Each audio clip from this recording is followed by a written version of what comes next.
Well, welcome everyone. As you join the call, um, please go ahead and change your name if you haven't, if you're seeking CEUs and paid for them and want to receive credit. It's really helpful for us to be able to see your first and last name. So if you see your name, your username in Zoom right now, and it is not your first and last name, please update it. That'll be a huge help. All right, well, we'll go ahead and get started. We have over 120 people in here, and I know registration for this was off the charts. And Andrew, must mean you're quite popular, and people want to listen to everything you have to share. And we're super pleased to have you here. Andrew is a research scientist and plant pathologist with Bartlett Tree Experts, and has a really great presentation for us here today. Before I hand it off to him, I wanted to reiterate again, if you are seeking CEUs as an ISA certified arborist or CFEs as a certified urban and community forester or certified forester, update your username to your first and last name. That allows us to reconcile it back to the registration information. All right. Well, without further ado, I will hand this off to Andrew. All right. Thank you, Kevin. Yeah, thank you for having me. Thanks for joining. It'll be a fun 45 minutes for us. It's a great topic for arborists and urban foresters. So today we'll talk about wood decay and living trees. Before I start, just a little bit about me. I am, as Kevin said, a research scientist for Bartlett Tree Research Labs, the R&D division for Bartlett Tree Experts Company. Been with Bartlett for about 11 years now. And I specialize in plant diseases as well as wood decay, fungi, their biology and taxonomy. So for today, what we're going to go over, we're going to get into the biology of wood decay for sure, but we'll start off with just a basic understanding of tree risk. And I'm sure many of you are tree risk qualified through the ISA or have an understanding of what that is, but we'll just do a refresher. And then I'll present some data from some work that some of my colleagues did looking at the ISA's tree risk assessment how we use it and how effective it was from data from after a hurricane. Then we'll get into the biology of decay and how to identify decay, and then finally some common decay fungi we'll discuss. You won't be an expert in identifying these things, but we'll talk about a few of the big ones that show up on living trees towards the end of the presentation. So as we're all aware, trees provide many benefits. Whether it's from ecosystem services of sequestering carbon or cooling down urban centers, providing structure and ornamental value in the landscape, this beautiful alley of southern live oaks, kind of guiding you along properties. So we all appreciate trees. I think you're here, you do appreciate trees. But trees do come with some risk, as everything does. Trees can fail. And so that can be problematic, and there's multiple reasons for this. And we'll get into one major condition of concern, or what we previously have called defects, which is decay. But we used to call tree risk hazard tree assessment. This kind of implied or assumed the fact that the tree was hazardous going into it. So, and it was also including more quantitative assessments, looking in a very numeric way, whereas the new tree risk assessment is more qualitative and subjective, but it actually is fairly well designed. So yeah, what do we call a hazard tree? Obviously, I think we could all agree this is a hazardous situation, but we switched over to tree risk assessment. That was based on the ANSI standard change in 2017, which then came out with the BMP. And this BMP is getting updated now, and there should be a new third edition coming out next year, 2025. So the main intent of a tree risk assessment, it helps us categorize, levels of risk and make mitigation strategies or decisions. So helps us prioritize things, and this is true in any risk management. It's a prioritization sort of dichotomy. Helps us make these decisions to avoid any liabilities that might be there. And we have to, admit and discuss that the limitation is there's not ever going to be a perfect system, but it works pretty well. So the basics of a tree risk assessments, there's three major categories. The first one, which is often, better determined by certified arborists who have practiced this. Just because you have a tree risk assessment qualification doesn't mean you're going to be great at this aspect. It's something that you do have to practice through observations, talking to other people, doing your own sort of research. But this looks at defects or conditions of concern. So this might be decay, it might be overextended branches, it might be root plate upheaval, etc. So we need to look at these and then determine, how the loads, the crown, the forces that are acting on the tree, whether they're static or we can predict maybe dynamic loads like wind.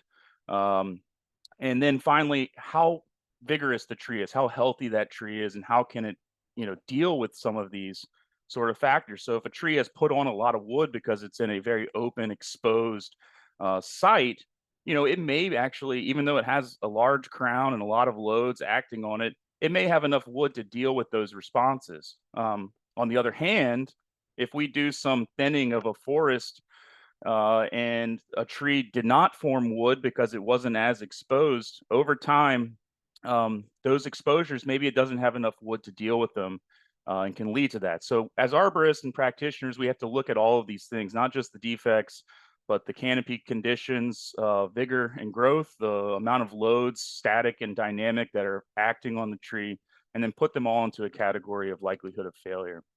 And we have to do that in a given time frame. You can't, we're not very good at predicting 20 years out, but usually 1 to 3 years is a standard. The second part is likelihood of impacting a target. So if this tree or tree part, whether it's the whole tree or a branch, does fail in that time frame, what is the likelihood of it impacting, a building, a passerby or pedestrian, a car, etc. And then finally, what's the severity of these consequences? Obviously, injuring people is going to be severe, whereas something like falling and hitting a bench, that's just a standard, let's just call it an IKEA bench. It might be insignificant or not too severe. So all of this goes into a matrix. So there's, these forms are available through the ISA. You could fill them out. And then you go through this matrix, not that matrix with Morpheus, but this other one. So we determine if that likelihood of failure is going to be imminent, meaning it's going to fail yesterday, whether it's probable, meaning that it's going to fail during normal weather conditions, which are going to be defined by your geographic location, or is it going to be a likelihood of failure that's possible in the given time frame, which means it'll fail during extreme weather, or is it improbable? In that time frame, we don't suspect this tree or tree part is going to fail. So once we get that category in, we look at the likelihood of impacting the target, whether it's unlikely, that target is greater than 1.5 times the height of the tree away from it. It's somewhat likely, it's close, medium, or high. And it goes through this matrix, and then we look at the consequence of tree failure. We plug in the factored answer from the previous chart, and we determine our categorical risk, whether it's low, moderate, high, or extreme. So to just give you an example of a small urban tree, it's a willow oak, 20 inches in dBH, in downtown area. If we looked at conditions of concern, I think you could all point out that there's a very large codominant stem about halfway up. Targets in this case would be people and vehicles. This was done in a 5-year time frame. So the likelihood of failure here of really not the whole tree, but this branch, because it's codominant stem, it's weaker attached, it's an upright angle, narrow angle of attachment. Static and dynamic loads are going to be worse off on this particular condition of concern, resulting with a probable likelihood of failure, meaning that that branch, that codominant stem that has some level of decay, which we can see in this cavity, is probably going to fail in 5 years during normal weather conditions. Okay, so likelihood of impact, because there's cars that park here, probably a lower occasional frequency of people walking. We have medium, and then obviously if it injures an individual, it'd be severe. So what's the tree risk? We go through the matrix, we say probable, we say medium, we get this somewhat likely factor. We go into our next matrix, we go to somewhat likely, and we say severe consequences. And even if they were significant, like the car or a power line, let's say, we get a moderate risk rating. Okay, so that's kind of how it works. So this tree or this branch, codominant stem with decay, has a little, a moderate risk. So how can we mitigate that? That would be the next step for the arborist. We would want to remove any of this residual risk to bring this down from a moderate to a low. And maybe one way that you can do that is maybe by some crown reduction pruning, or potentially removing the whole stem. If that's something that you can do, it would obviously maybe reduce the longevity of that individual. So this is the data that kind of fact checked or validated the accuracy of tree risk assessment, and in particular likelihood of failure after Hurricane Matthew back in, I believe, 2016. So the Bartlett team had done an inventory for the city of Charleston in South Carolina and Savannah in Georgia. And in these two cities, there were 6 sites, over 2,000 trees. And these were highly trained tree risk assessment qualified arborists that went out and inventoried them. So after the hurricane came through, they went back to the site and they wanted to look at what trees failed on a species level, what conditions of concern or defects were the highest frequency of failure, to determine if the categories of likelihood of failure, if we called it a probable, meaning that it would fail during normal weather conditions, or possible it will fail during extreme weather conditions, or imminent, how good did they do? So they look at overall all 2,300 trees, and we look at whole tree failure. The one thing that you can keep your mind at ease is that it's very low percentage. I mean, this is actually pretty high, I think. Whole tree failures are rare. We talk about them a lot because they can cause significant problems and be problematic, but it's less likely. And then we look at branch failures. This was more common, and in my experience is common during storms. But you can see the majority of the trees in this inventory are intact, and there was no failures. So how did they do? So if we look at their likelihood of failure categories that they chose in their inventories, and compare them to what actually happened after the storm, you can see that imminent, 95% of the things they called imminent likelihood of failure did fail.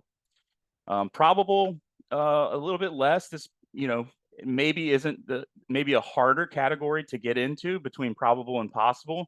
You would maybe expect this a little higher because extreme, weather conditions were present, but 38%, so many of them. Possible was pretty good, lower, failing during extreme weather, okay? And improbable, less than 1%. So this tells us that the tree risk assessment, with the change in 2017 from the ANSI standard going to a more categorical method, is effective, and it does work. Obviously, it has its limitations. So as far as what common conditions of concern or defects did they see that failed, this is another area of interest. And think about what you would expect. What did they find? So if you look at the frequency of these failures, you can see that by and large, the one that failed the most out of all of the failures that occurred was large dead branches. I think we can all agree that large dead branches are going to have some inherent risk of failing just by the nature of them, decomposing on the tree. So that makes sense. What about some of the other ones? So if we look at overextended branches, okay, that's next highest. Stem decay, all right, and leans. So these were the top three conditions of concern that, and in all cases, these failures could have been prevented um, from pruning or other methods of arboriculture. So um, maybe you would think that maybe more of the lion-tailed pruning trees would have failed because all of the weights at the end and they move a lot more in heavy windstorms. But that wasn't the case in this. This is one study, two cities after one hurricane, and their tree species might be different than where you are, probably dominated by live oak in these two southeastern United States cities. So that might be changed if you had different host dominance in your urban canopy. All right, so we're going to switch gears. So tree risk assessment is a tool that we use. It has its quirks, but it seems to work, and it helps us, prioritize our management, and it helps us, identify some of these conditions of concern and correct them to lower our residual risk that may be in our trees. So we're going to move into decay. Why does decay occur in trees?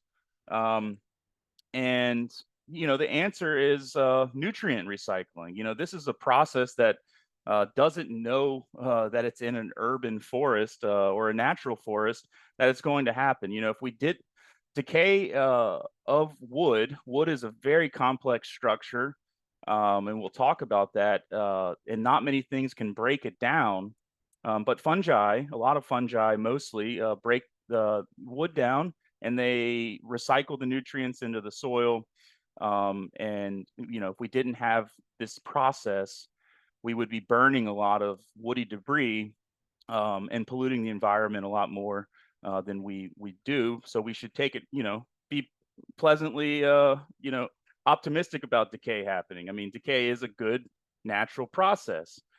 But obviously, in the urban forests, we have to be a little bit more concerned than this natural process that happens maybe in, let's say, a rural or natural setting. So this is very, very generalized, but how does decay establish in trees? Trees can get wounded. These wounds desiccate, which decreases the water content of the adjacent wood near the wound, increases the oxygen content, and these decay fungi can then come in here and establish, colonize, and then start decaying. And as the decay progresses, it oxidizes neighboring cells that are near that wounding point and where they started to decay, and it can progress into those woody tissues, and then it reduces the structural integrity, and loads can then result with failure. Very generalized. But in other cases, maybe it's not a wound from mechanical equipment. Maybe it's a branch failure, like we see in this picture. Spores come in. It's not near. This was a failure, so it's the fungi can establish in this desiccated tissue, and they can move through the heartwood of that stub and create a column of decay. And you can see it progress over time from this stub, moving into the heartwood, the center of the tree, and then that progresses downward. Eventually, fruiting bodies form, and then once the wood is decayed too much, the tree or tree part can fail. So to highlight, some wounds that cause decay, these lovebirds who carved their initials in a heart into a beech tree had no idea that they were going to establish this nice stereum fungus on this tree, but it created for a nice picture, and I like to call this the true heart rot. But yeah, so this wound it shows that the oxidation resulted in this decay establishment, or this fungal establishment. Other reasons decay can establish in trees, and if we look at this American elm, you can see this bleached part at the base of this tree. This tree was buried for a long time, and so when woody tissues that are supposed to be above ground are below ground because of grade changes or what have you, um, you know, the decay fungi, it basically can break down the bark, that physical and chemical barrier, and allow for some of these fungi to come in. And we know that there's going to be some decay in this tree because of all the swelling. So if we think about what is causing that swelling, that is the result of the tree responding to the decay.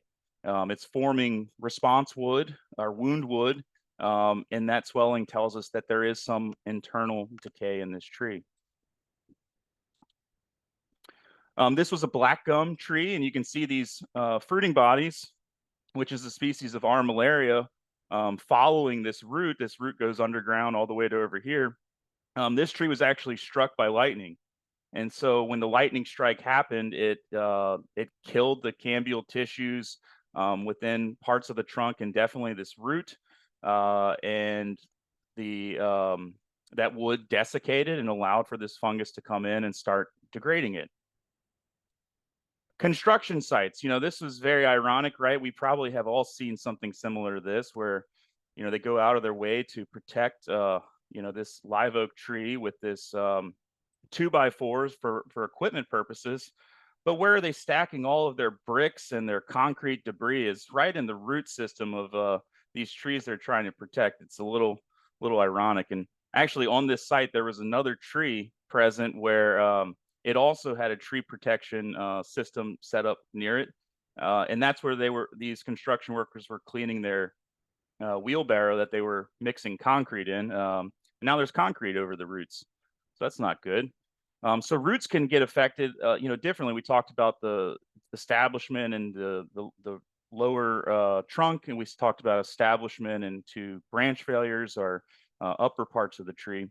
But in roots, decay will actually start in roots that desiccate. Maybe it's a disease, maybe it's because of construction damage where roots were cut, they'll desiccate. The fungi will come in, they'll move through the heartwood of the roots, and they'll move from the underside of the roots and upward until they establish in the center of the tree. And that's a lot of the butt rot fungi that we categorize and talk about. That's how they move in living trees. These tissues that they're moving through, though, are not living.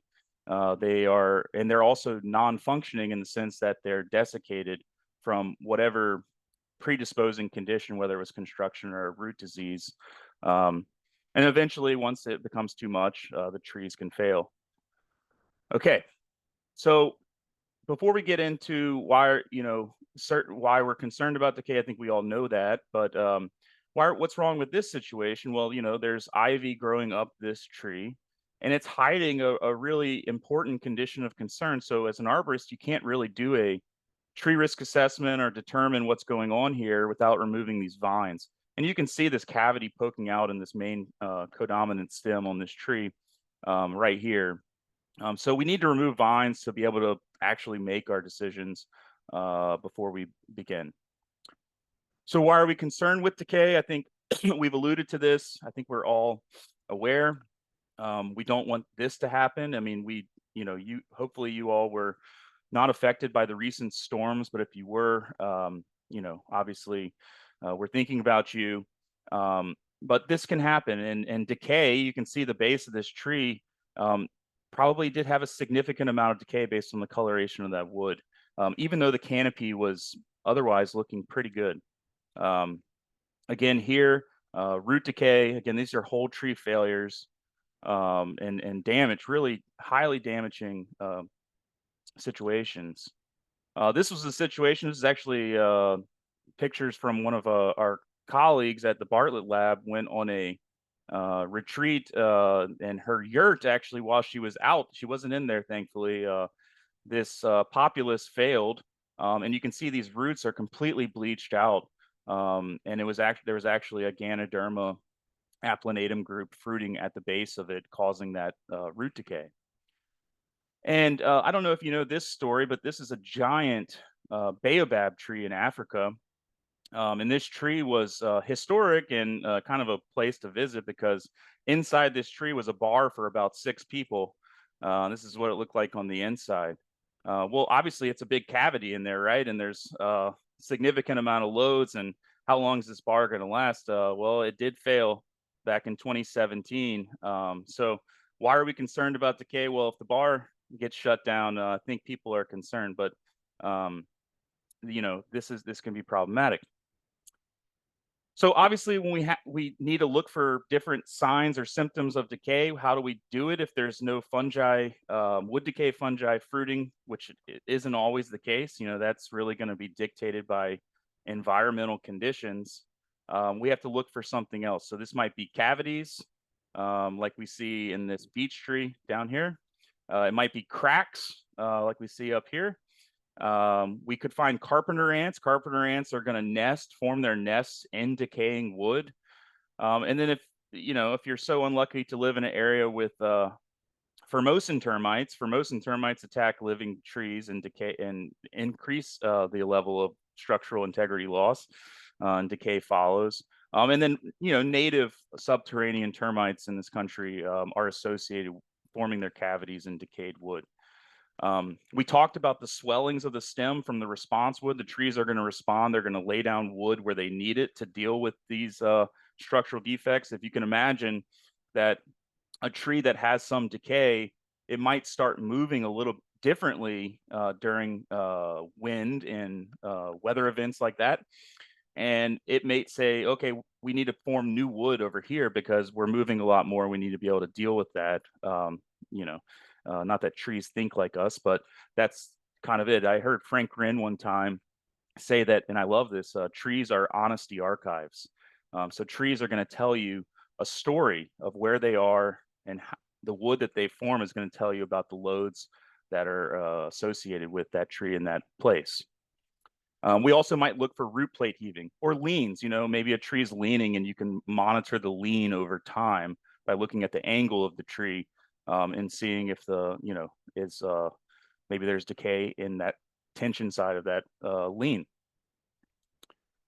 So then how do we talk about decay in living trees? I think we can categorize two different things, and they mean two different things. So heart rot would be the decay in the center of the tree where the heartwood or ripe wood might be found.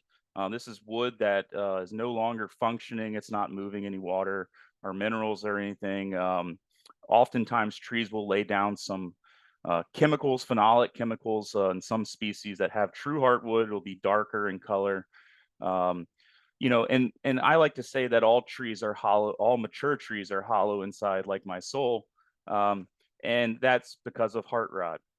Sap rot's a little bit different. If we have some damage on the outside of the tree, the sapwood, the functional wood that's moving water and nutrients in the tree, if that gets degraded, we call it sap rot. And this can be a little bit more concerning because if that desiccates, the cambial tissue will not form, and you won't be able to close off that section of the tree until neighboring wood cells form over it. So it can create brittle trees quite quickly. This is what we see after emerald ash borer attacks on ash trees. The cambium dies. It leads very quickly to brittle sapwood, and trees fall apart. And then different fungi, different types of decay can occur in the upper portions of the tree and the branches or the trunks. We can see different decay fungi affecting the butt rod or the lower buttress roots, or roots underground. And these, can tell you a lot and help you make decisions about likelihood of failure in a risk assessment because, obviously a branch failing out of a tree is going to have different consequences than a whole tree failing, and the distance that these branches or whole trees can go will be quite different. So that's how we categorize, generally decay and how we can talk about it and make notes of it. Then there's two major categories of wood decay caused by higher fungi. And one would be considered white rot, which we see here at the top. It's white and stringy, often bleached. The wood would, maybe feel wet in some cases. It would be like shredded wheat. And then there's brown rot. And brown rot fungi cause the wood to be very brittle, often brown in color because we'll talk about this in a second, but the brown rot fungi don't degrade all components of wood. they break down only the cellulose components, leaving the lignin behind. And lignin, when it's oxidized, is a darker color. Whereas these white rot fungi break down all cellulose and lignin. And the differences can be, they can affect the tree's structural integrity somewhat differently. Where the brown rot, you might lose all compression strength of the wood. You may lose a lot of flexibility strength from white rot fungi. So cellulose and lignin, like I said, are these complex molecules. They're very difficult to break down. Not many things do. And cellulose are these long, straight trains. They give the plant kind of the strength and the ability to flex during wind, whereas the lignin is giving the plant more rigidity, and it helps enforce and make the wood rigid. So the easiest way to talk about and make the analogy of how cellulose and lignin function as providing structure to trees and the wood that they form is thinking about reinforced concrete. So reinforced concrete, as you're probably aware, is concrete that has rebar structure built into it.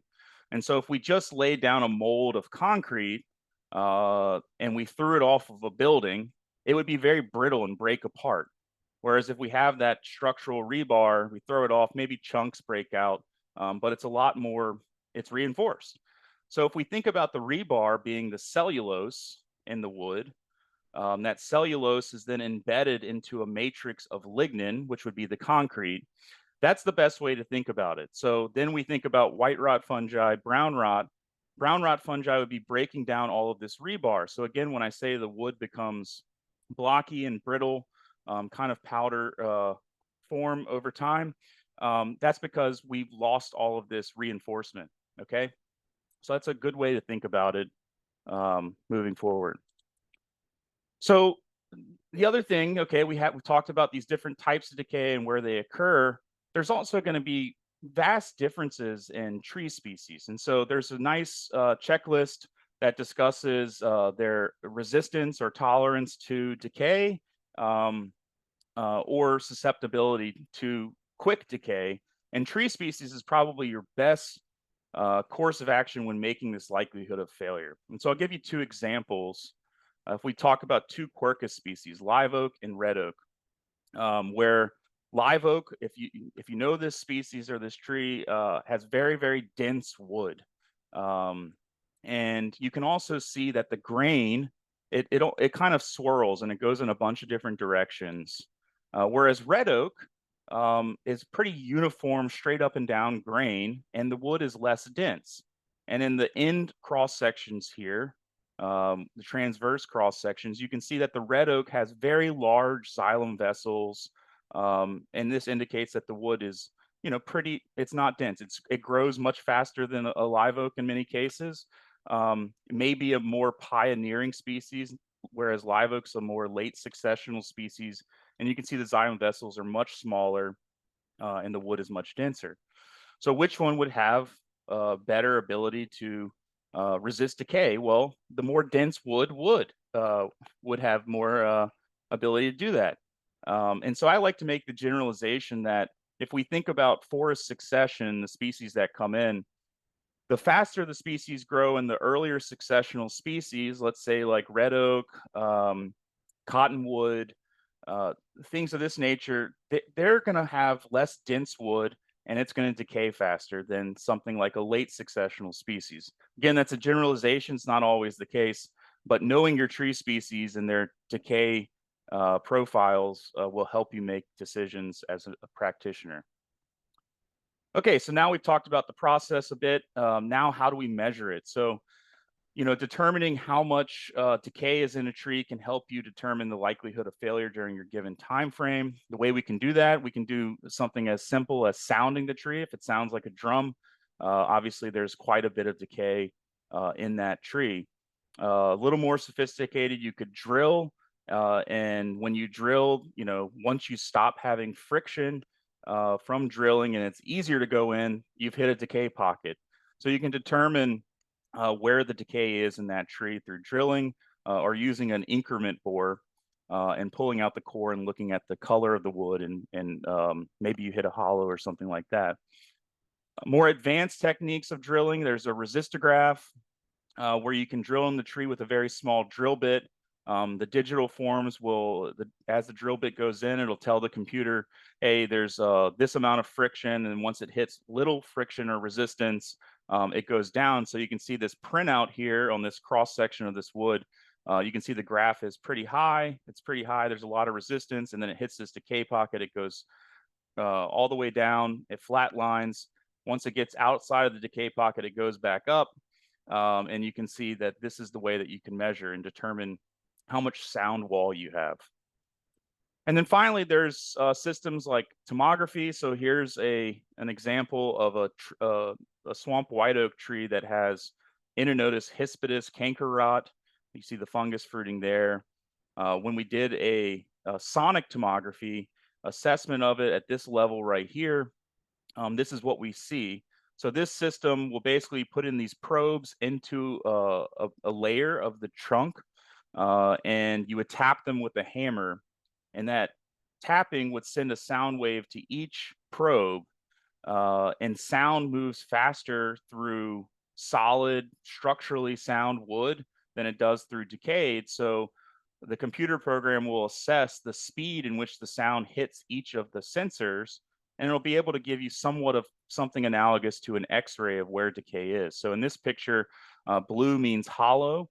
And so between sensors 1 and 2 in this case is where the fruiting body was. And you can see that there's quite a bit of decay. You can see the cavity between sensors 1 and 2 here. So that can help us determine how much is present.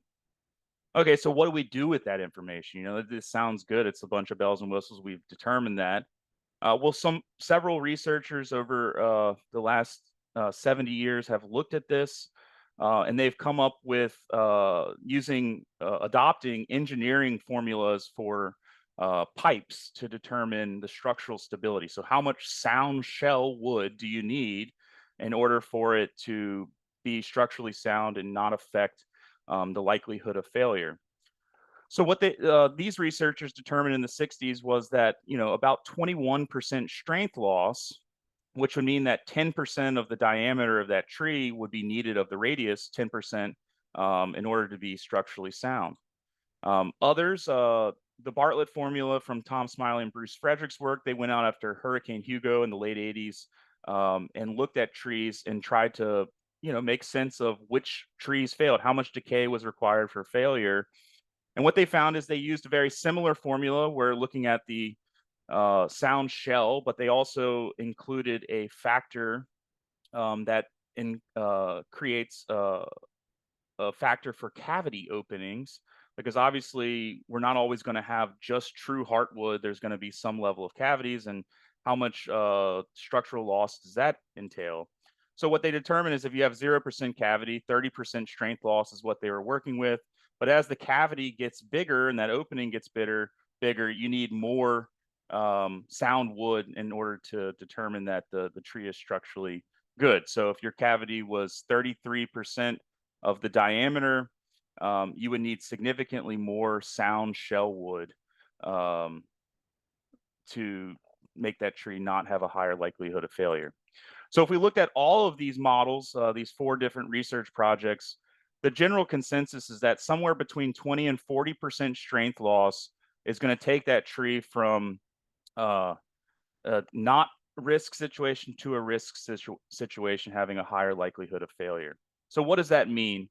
To simplify all of this, with no cavity in the tree, we want to have 15% of the diameter at breast height is going to equal about 33% strength loss, which is our average, which will be a possible likelihood of failure. So if we have a 10-inch tree, that means that 10-inch tree needs to have 1.5 inches of sound shell wood all the way around to be in this possible likelihood of failure, which, remember, is failing during extreme weather events. If we have 10% DBH sound shell wall with no cavity, that results with 50% strength loss. This is going to move it into the probable likelihood of failure category, which is failure during normal weather conditions. So now we can take that information that we've gathered in the field, apply it to these formulas, and determine how much decay is too much decay. So if, like, going back to that 10-inch tree, if we drill into it and we determine that there's an 1.5-inch sound shell before, and we didn't hit any decay, we don't need to drill any further, because we've determined that that tissue is sound and it meets this formula condition. So we are, possible or improbable likelihood of failure. What about the roots? Well, the roots, we'll learn that is very similar. So here's a willow oak with Pseudoinnonotus striatus. And I'll just tell you some research that was done to help us determine structural integrity of wood. Tom Smiley, years ago, cut roots simulating construction trenching at the base of the trunk, which would be 0, 1x the dBH as a radius away from the trunk, 2x, 3x, 4x, and 5x. And so this is showing the difference between the control tree, where there was no cutting after they pulled. So the force required to pull the tree and move it to 1 degree off center. So the higher the number means that it took less force. Okay. So when they cut right at the trunk of the tree, it had 35% or so less force needed to pull it to 1 degree than the control. 1x the distance, 2x the distance were different than 3 to 5, meaning that if you have root loss at the base of the trunk, you're going to have a higher likelihood of failure. This was, for other reasons, looking at construction injury. But if we think about decay in the same sort of vein, it's not much different. So what do we know about roots? So root decay moves from the bottom of the roots, if we remember, to the top sides of the roots. So we would need to do root collar excavations. We would count the number of flares within that 3x the dBH as a radius, and then we would drill them. And we would say that the tree could be unstable from root decay if there's less than 15% of the dBH on tops of the roots. So again, a 10-inch tree would require 1.5 inches of top wood on those roots to be structurally sound. And we would need 50% of those roots on a tree that has no lean to be considered structurally sound. If we have less than that, it would go into this probable likelihood of failure. And then trees with leans require more roots to be stable. So they would need 70% of roots structurally sound, or on the other hand, 30% unsound in order to go into the different likelihood of failure risk category. So what are we missing in all of this? We're missing loads. These formulas don't, take into consideration the crown. There's obviously that goes into this as well. Other defects, leans or saturated soils, site history, previous failures, location of decay, whether it's on a branch or, the roots can have different implications. The vigor of the tree doesn't consider. But again, nothing's perfect. This is a nice tool. It gets you into a ballpark of assessing decay in living trees. Trees do deal with decay. We've probably all heard of compartmentalization of decay in trees, Alex Schreigo's concept, where the trees have differing walls that allow for the progression of decay to be slowed. So wall 1 would be up and down, usually through tyloses or gums. This is the weakest wall, so we often see decay move up and down much more rapidly than side to side. Wall 2 is going to be the differentiation between early wood and late wood, where early wood is not very dense and late wood's quite dense. And so the denser wood is harder to decay. Wall 3 would be the ray cells, which are actually alive, would have active defenses against stopping decay. And finally, wall 4 would be the formation of new cells, and would be the reaction zone where trees are having chemical and physical defenses through that formation of new cells, which will often have a different orientation of grain, be chemically and physically more protective against decay progression. So here you can see coated in action over a course of 20 years. And here's some other examples. So the other thing that the formulas don't take into consideration is tree risk mitigation. Obviously, we can mitigate the effects of forces on decayed parts of trees, obviously not with duct tape. but we can, often prune to reduce crown loads. We can potentially use support systems like cables to support or brace rods to support weak parts of the tree. And that doesn't go into the consideration. So now we're going to end with just some select common wood decay fungi that we find in living trees, and then we can get into a Q&A.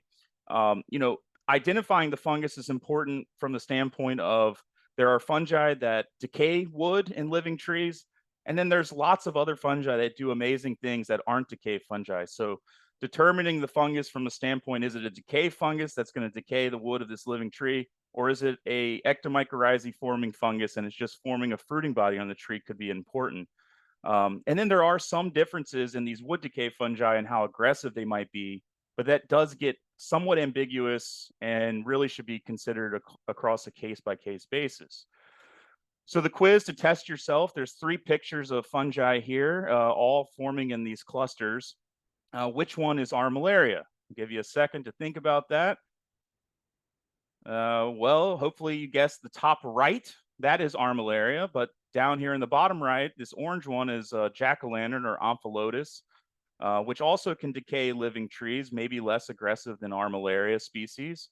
And then the one on the left is Hypholoma fasciculare, which is degrading really the woody organic matter debris. So by identifying Hypholoma, we're not really concerned necessarily with the living tree, but if we had armillaria, we might want to look a little closer.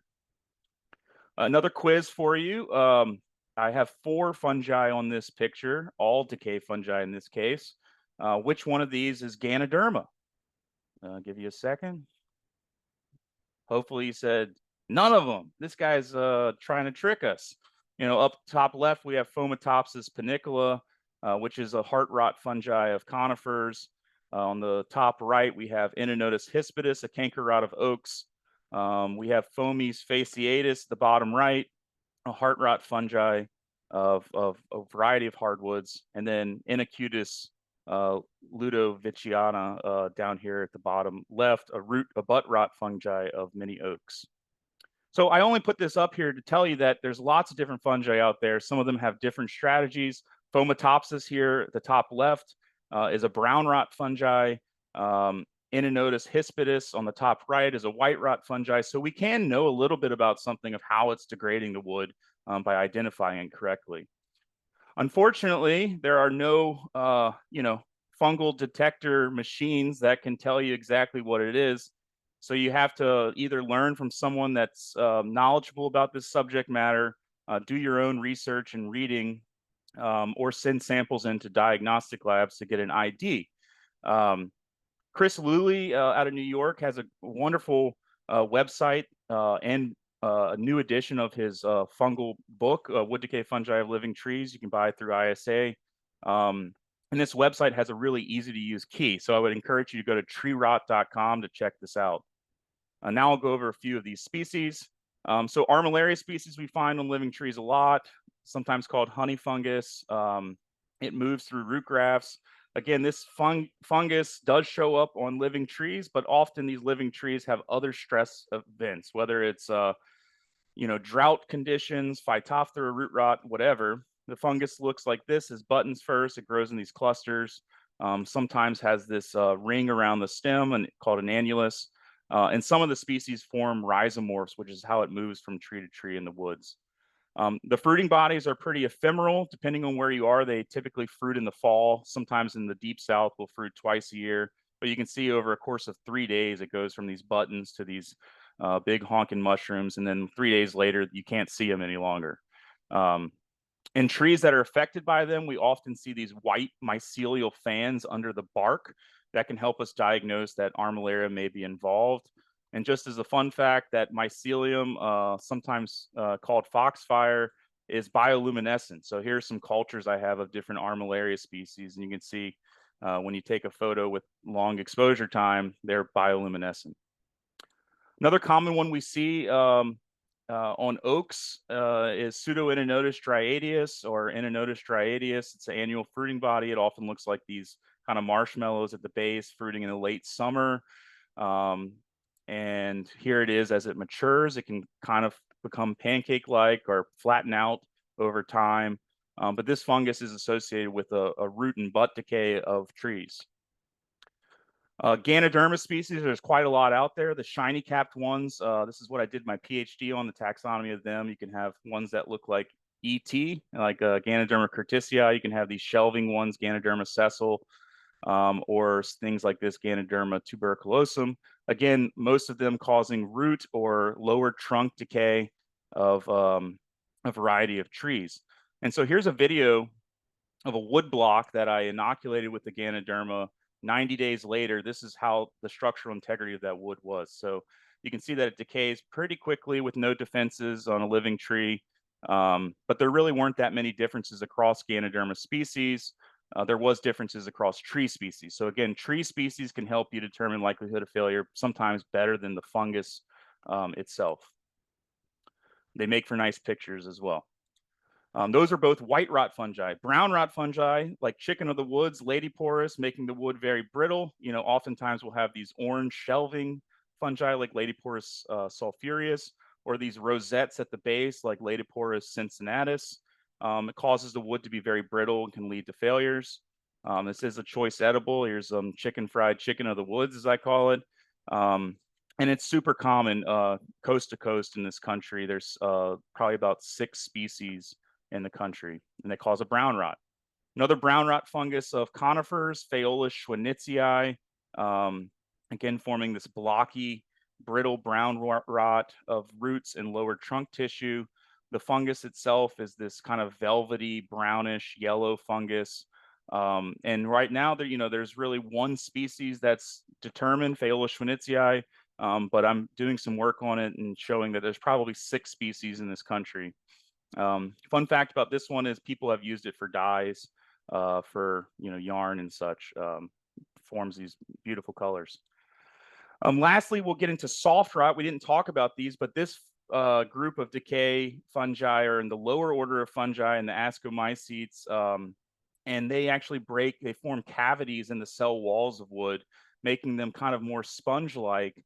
And function probably more like a brown rot as far as the physics are concerned, making the wood somewhat brittle and losing compression strength. Okay, so hypoxylon canker is one that we probably all know. When we see these gray sheets, sometimes they can be grayish brown on a trunk.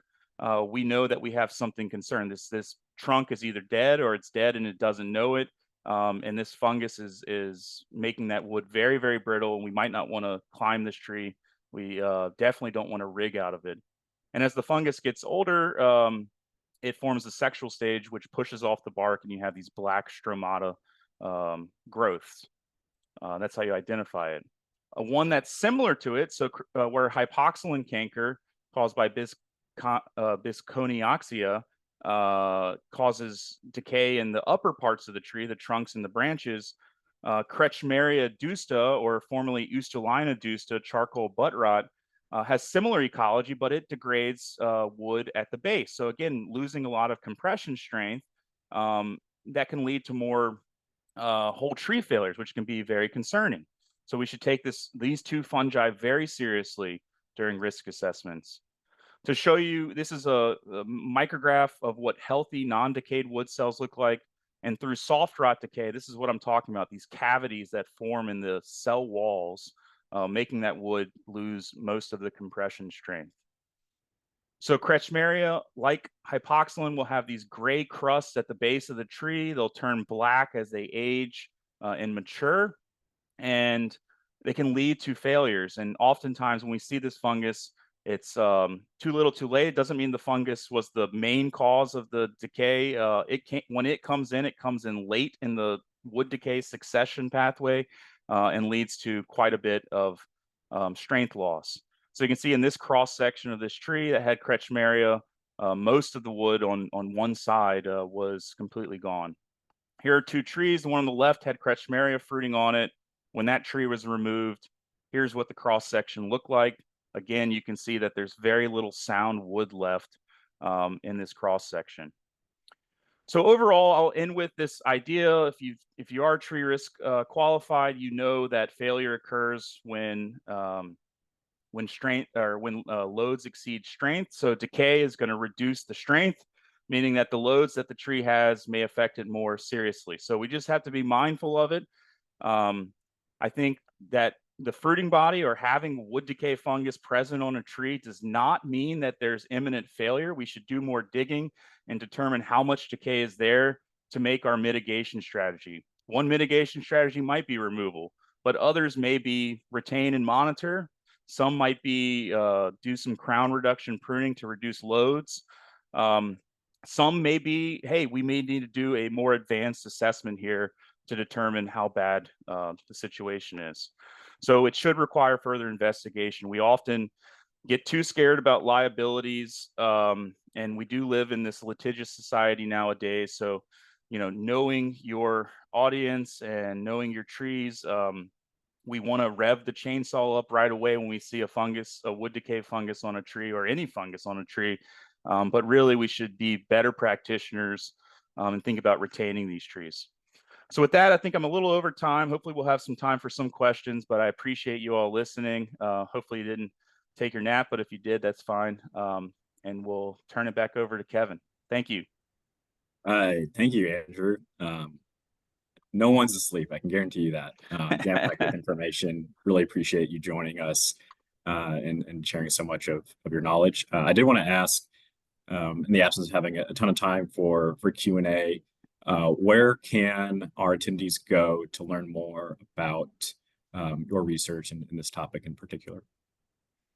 Yeah, so I think I've got several publications that I can send to you. Most of them are open access on my work with Ganoderma. You can just Google scholar search my name and find publications. You can email me. My email address is aloyd, ALOYD @bartlett.com. I can put that screen back up that has that on there.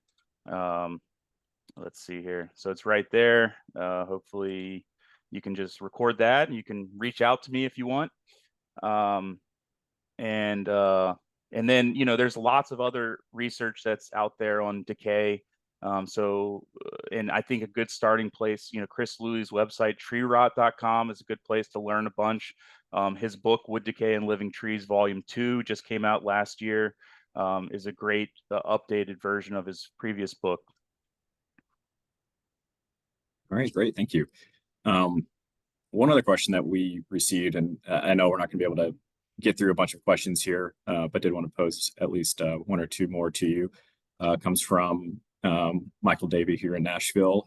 He asks, do you think it will ever be possible to stop wood decay pathogens in individual circumstances? Yeah, it's a great question. Fungicides are not really effective against wood decay. If fungicides, there is some people have done some work on like trichodermas and looking at wounds. And the data that exists out there on some of these biologicals that are mycotrophic fungi, these biocontrol type agents, the data is highly variable, and so there's not a lot of confidence in that they really are as effective as some of the products lead on to. Traditional fungicides do not move into decayed wood. There's no pathway for them to get there, and even if you sprayed them on, the fungi they might get suppressed for a period of time, but the majority of our fungicides are fungistatic, not actually fungicidal, meaning they don't kill the fungus. They might suppress it for a period. So unfortunately, there's not a whole lot. I think the biggest thing would be making sure that we don't damage trees during construction. We make sure that the soils aren't compacted, the trees aren't stressed. We manage other sort of biotic primary pathogens like Phytophthora root rots and cankers, and just really keep the vitality up. The trees should be able to respond to decay. Great, thank you. One more question from a homeowner perspective. I know there's a lot of people on this call who are community tree advocates, maybe don't work professionally as arborists. We received one question from an individual here in Tennessee asking, can a homeowner evaluate the health of a tree without hiring a certified arborist? If money is an issue, is it okay to let the obviously decayed limb fall when it's ready? Or any other general advice for homeowners who are trying to assess and figure out what steps they need to take. Yeah, sure. I think that a homeowner can look at their trees and their situation and make some inferences if they become educated in this area. And I would encourage people to, when storms do occur, look at what parts of trees fail and what species fail.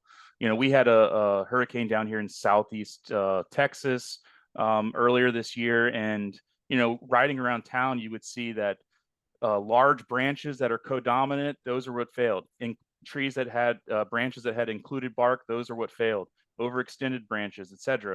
And then you look at the species. A lot of pines were affected during that storm. A lot of water oaks, more weak wooded species. So you can definitely make inferences as a homeowner. You may want to have a second opinion. As far as keeping the tree and letting it do its thing, I would just be mindful of what targets are nearby. These targets being your structures on your property, maybe your picnic bench or whatever. And if you can remove the targets out of the equation, then yeah, you can let that tree fall apart. Like rope off the tree if it's in a park, so people can't have access to it. If you can remove the targets, you can remove the risk that's involved. So certainly a homeowner can do it. I would encourage you to become friends with an arborist that may do it for a 6-pack of beer or something. Help you out, at least brainstorm ideas. All right, great advice. Thank you, Andrew. We're past the hour, so before we go, just a few final points. First, this is our last webinar of the calendar year. We will start it back up in January and have continue on the monthly schedule. If you are a TFC member or interested in becoming a TFC member, you can do so on our website, and you can join our committee that helps put together the topics throughout the year and bring in speakers. So if you have any interest in helping us out with that, please reach out to me. I also wanted to thank the University of Tennessee School of Natural Resources. Katie Donaldson, who's behind the scenes on this call, has been super helpful, providing the Zoom technology and running the chat and helping out throughout the year. So thank you so much, Katie, for everything that you've done. And I guess last thing, while we're done with the webinar series, we do have next month a big in-person programming. So our annual gathering for those of you in the region and want to see each other in person is going to be in Nashville, November 13th, with a pre-conference workshop, Trees and the Law, and then 14th and 15th, our conference will take place, and it's not too late to register, and we hope to see a lot of you there. Thank you again, Andrew, and thanks to everyone for showing up today and being engaging, helping each other out in the chat, and we hope to see you again next year. All right. Thanks, Kevin. Have a good day, everyone.